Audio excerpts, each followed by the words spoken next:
Hello, my name is Berenice Reed, and I will be presenting cross-site scripting, XSS, in fulfillment of IT6873 Information Security Seminar at Southern Polytechnic State University.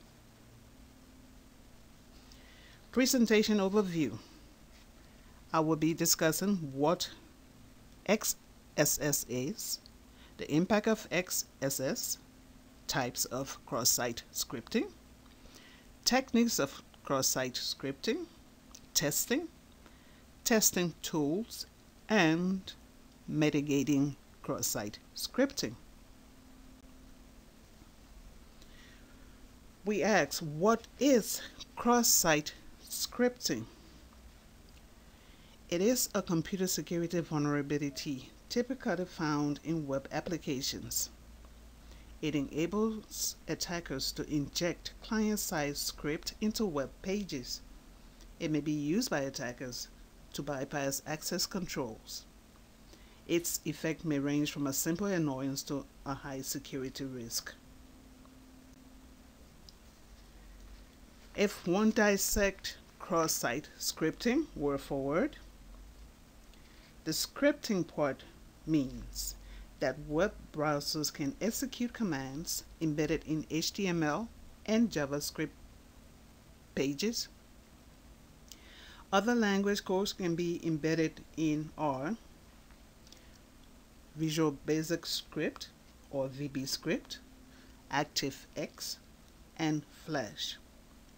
Cross-site means sending a foreign script via server to a client.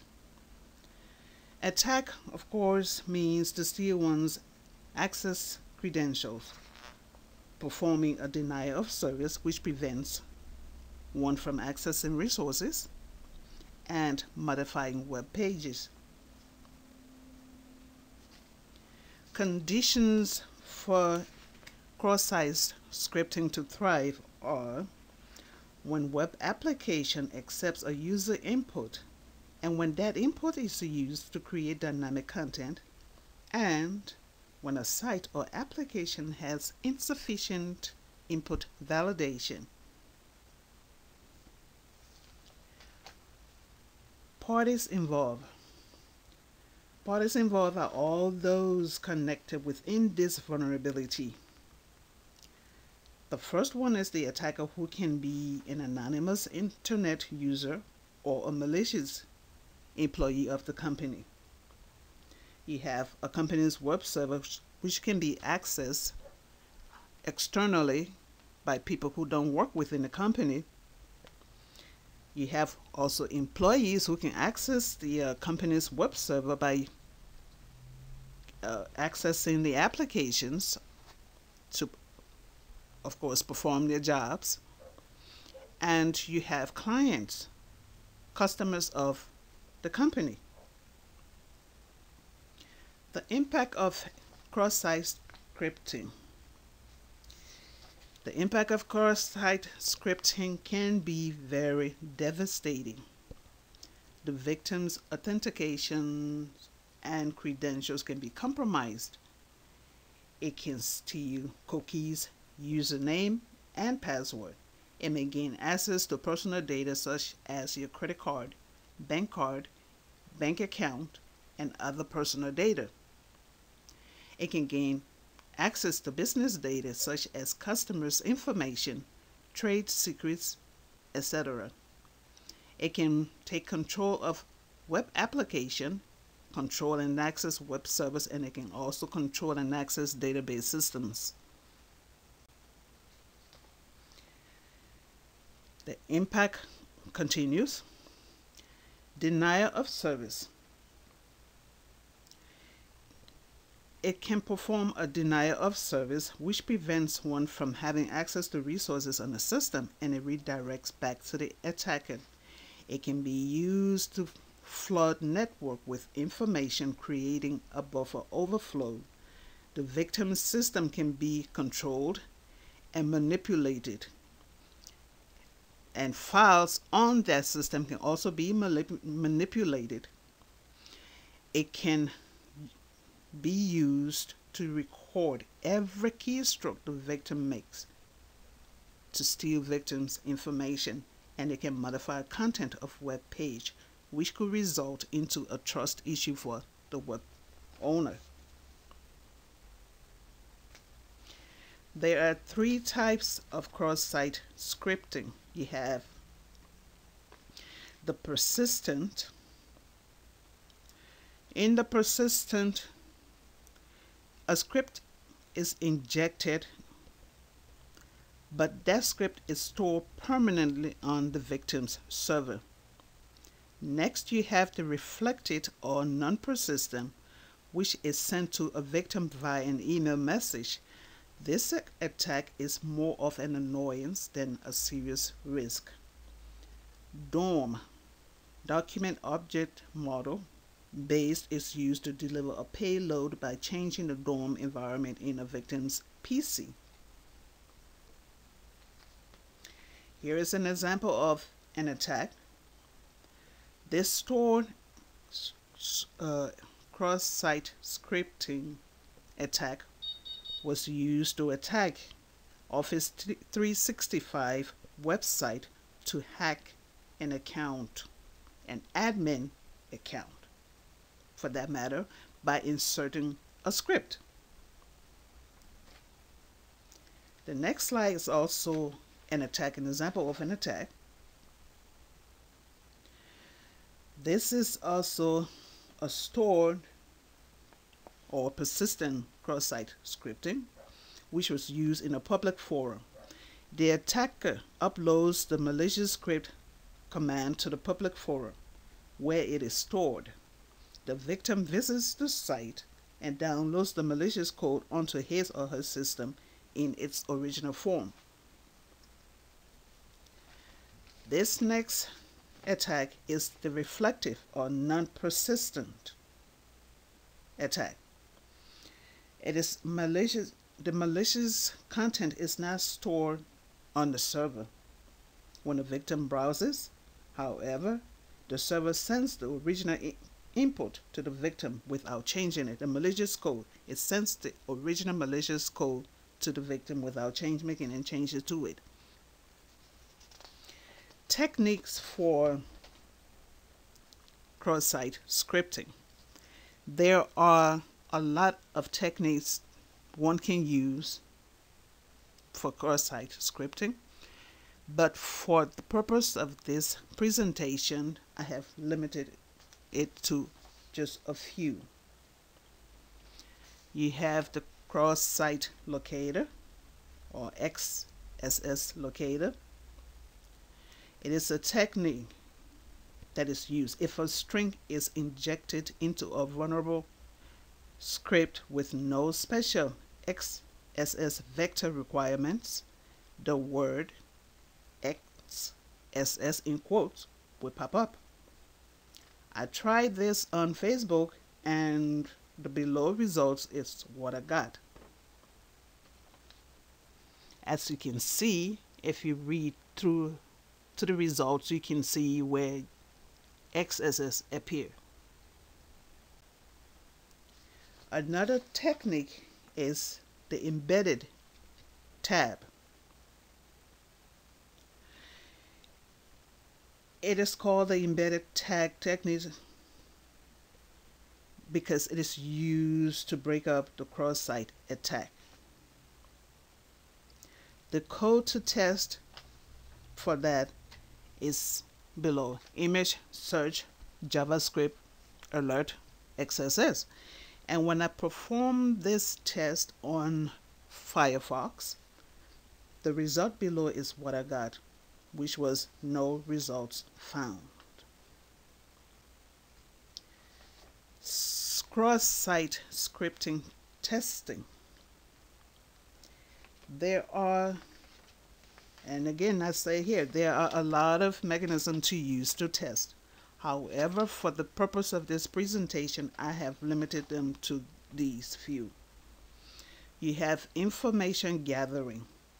Information gathering can be used to conduct search engine discovery and inspection for information leakage. You have configuration and deployment testing. You can test network and infrastructure configuration and application platform configuration. You have identity management testing. This test can be used to test role definitions and test user registration process.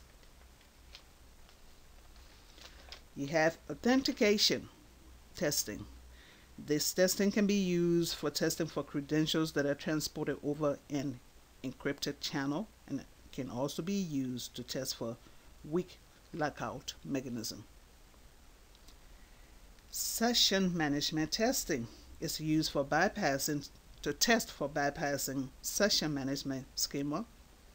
It can be used for testing for cookies attributes, and you can also use it to test it for session fixation. Data validation testing. Data validation testing can be used to test for reflected and stored cross-site scripting. It can also be used to test for SQL injection. The last on my list is error handling.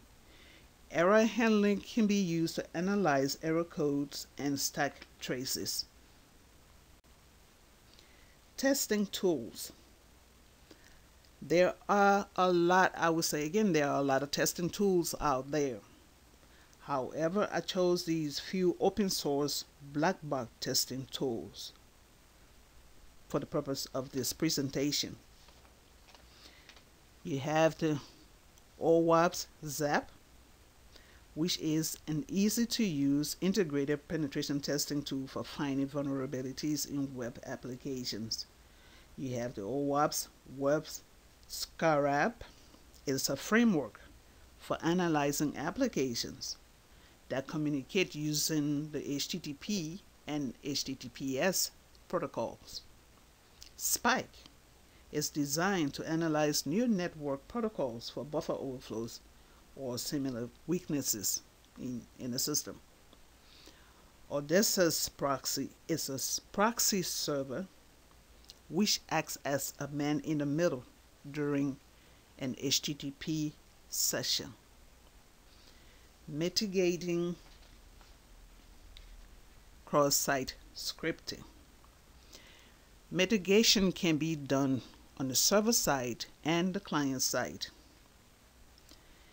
On the client side, you can disable JavaScript, you can verify email, and you can do updates. On the server side, input validation can be implemented by using whitelist testing, which is a better choice than the blacklist testing. You can encode all meta characters that are sent to the client. You can keep track of all user sessions. Web application firewall, you can check for malicious input values. You can check for modification of read-only parameters, and you can block requests or filter out parameters. These are some references that I use to perform my research on this presentation. The next list is also resources used to conduct this PowerPoint presentation. The appendix.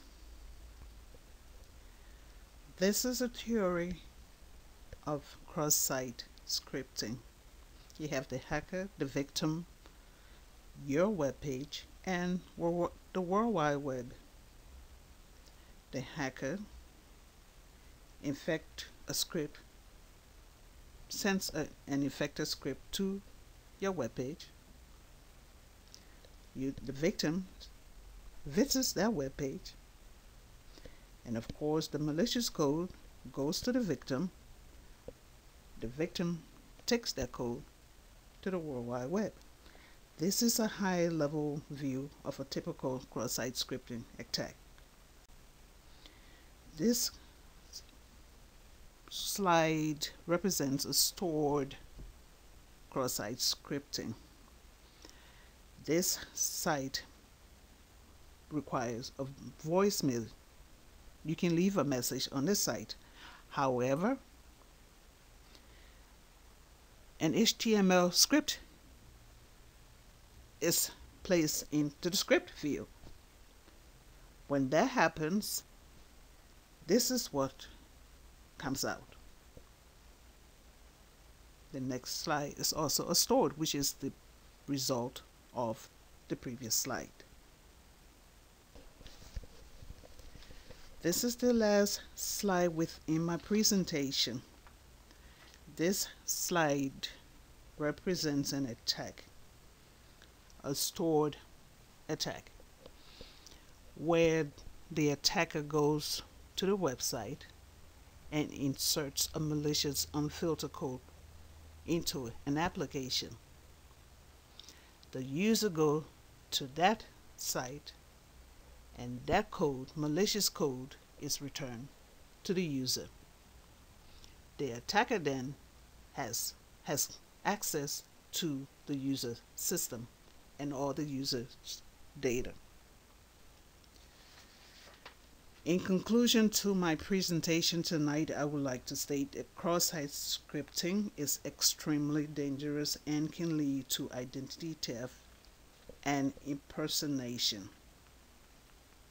The reason that cross-site exists, or cross-site scripting exists, is because there is a missing or insufficient input validation. Some best practices will be: implement cross-site presentation within the application.